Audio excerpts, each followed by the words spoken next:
Que a paz do nosso Deus esteja convosco. Abra sua Bíblia no livro de Apocalipse, capítulo 2, versículo 12.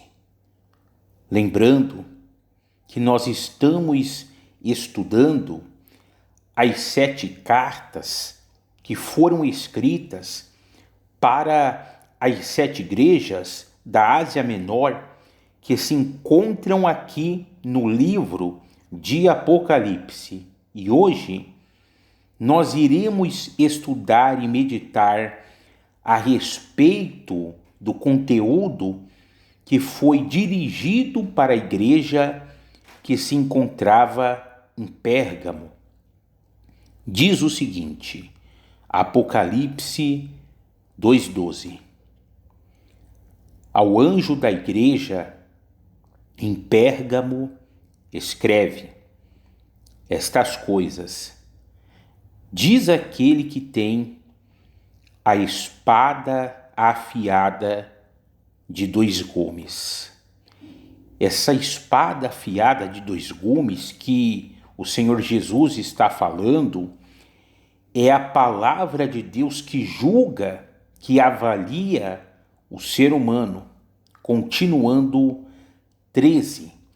Conheço o lugar em que habitas, onde está o trono de Satanás. O que estava acontecendo nessa cidade? As pessoas nessa cidade de Pérgamo adoravam ídolos, imagens, e justamente construíram um templo para prestarem culto ao imperador romano. Continuando, e que conservas o meu nome, e não negaste a minha fé, ainda nos dias de Antipas, minha testemunha, meu fiel, o qual foi morto entre vós, onde Satanás habita. Então, a igreja que se encontrava em Pérgamo, sabe? Eles não negaram a fé no Senhor Jesus. E eles haviam sido perseguidos, justamente, mas continuavam mantendo a sua fé em Cristo. Não deixaram se levar pela idolatria.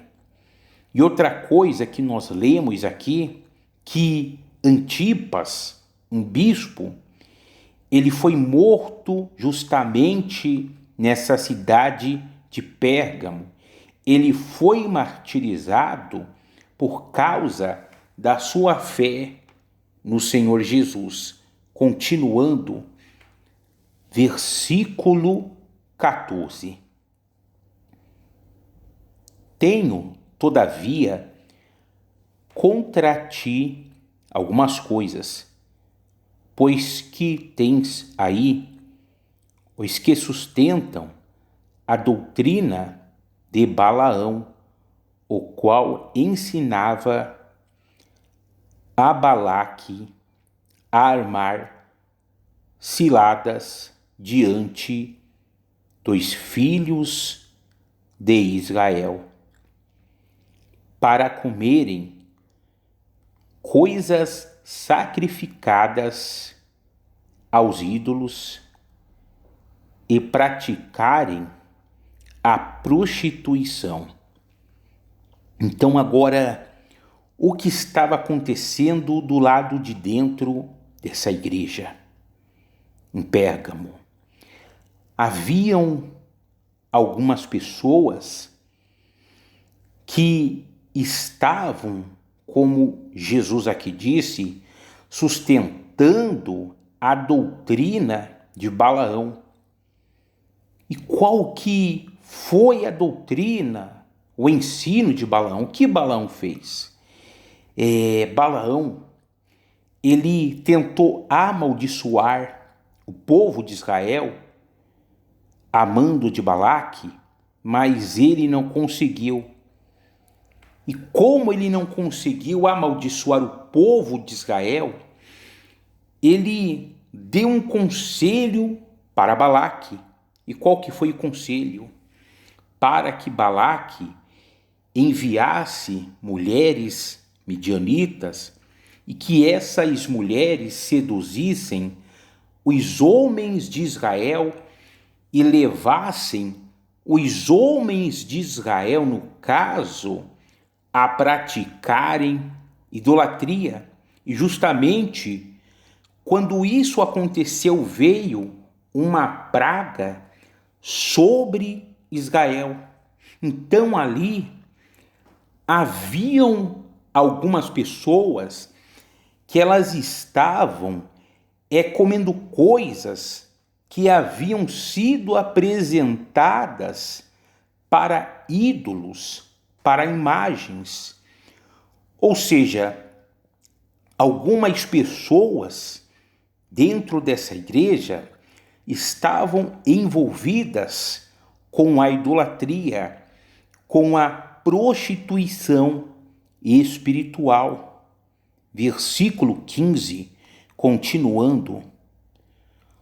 Outro sim, também tu tens, os que da mesma forma sustentam a doutrina dos nicolaítas. Vamos entender essa doutrina desses nicolaítas. Esses nicolaítas, eles tinham o seguinte conceito, que se eles vivessem numa prática de pecado, de iniquidade, não teria nenhum mal. Por quê? Porque na mente deles a salvação, a vida eterna, ela não dependia do procedimento do ser humano. Então, para eles, o que a pessoa fizesse com o corpo dela não tinha problema, porque isso não iria interferir na salvação da alma dela. Ou seja, não seria prejudicial à alma da pessoa se ela vivesse usando o seu corpo na prática do pecado, da iniquidade. Mas a Bíblia Sagrada, a palavra de Deus diz que aquele que peca, ele está fazendo mal para a sua alma. E outra coisa, Paulo, ele fala para a igreja de Coríntios, na sua segunda carta, que todos nós vamos comparecer ao tribunal de Cristo e nós iremos receber o bem ou o mal que nós fizemos com o nosso corpo. Então, no caso, se a pessoa viver uma prática de iniquidade, de pecado, que estará ali usando o corpo dela, isso sim vai interferir na salvação da alma dela. Continuando, versículo 16. Portanto, arrepende-te, e senão venho a ti sem demora, e contra eles pelejarei com a espada da minha boca.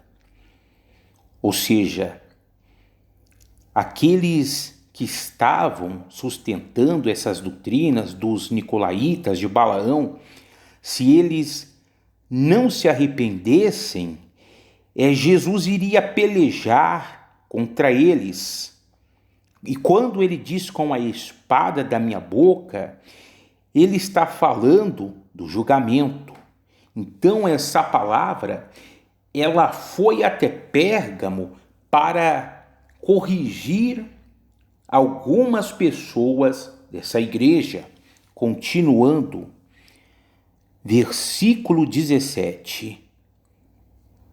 Quem tem ouvidos, ouça o que o Espírito diz às igrejas. Ao vencedor dar-lhe-ei do maná escondido. Preste bem atenção. Quando o Senhor Jesus voltar, futuramente vai ter um banquete, que até também está escrito em Apocalipse. E nesse banquete, no caso, só terão direito de participar os salvos, os escolhidos, aqueles que entregaram a sua vida para Jesus. Então esse maná escondido, ele simboliza, representa esse banquete que vão participar os salvos, os que venceram. Continuando, bem como lhe darei uma pedrinha branca, e sobre essa pedrinha escrito um nome novo, o qual ninguém conhece, exceto aquele que o recebe. Vamos entender essa pedrinha branca. Antigamente, quando faziam um julgamento e os jurados, se eles quisessem condenar uma pessoa a respeito de uma acusação e eles colocassem pedras pretas, então aquilo significava, simbolizava a condenação da pessoa, as pedras pretas. Agora, se os jurados eles quisessem, no caso, inocentar a pessoa, absolver a pessoa, eles colocavam uma pedrinha branca. E ali, quando colocavam a maioria pedrinha branca, então significava que aquela pessoa ela estava livre da condenação e da acusação. Então, aqueles que entregaram a sua vida para Jesus, eles morreram para o pecado, morreram para o mundo, e eles vivem de acordo com a palavra de Deus. No caso, eles são livres do quê? Da condenação, da ira de Deus. É isso que significa essa pedrinha branca. Também tem outros significados, mas hoje vamos ficar somente com esse. Mas lembrando, aqui como nós vimos, quem vai ter direito ao maná, o grande banquete, e vai receber essa pedrinha, é o vencedor. Que vencedor? Que venceu o pecado, a iniquidade, que permaneceu no centro da vontade de Deus e que não se deixou influenciar por práticas, por coisas, no caso, que são mal aos olhos de Deus. Então, essa é a palavra de hoje. Foi o estudo, a meditação que nós vimos a respeito da carta que foi escrito para a igreja de Pérgamo. Na próxima semana, nós iremos meditar a respeito do conteúdo da carta que foi escrita para a igreja de Tiatira. Não perca. Que Deus abençoe sua vida. Lembrando, se você não é inscrito, não é inscrita, se inscreva, deixa o seu joinha, se você quiser, deixe os seus comentários e compartilhe. Forte abraço, paz!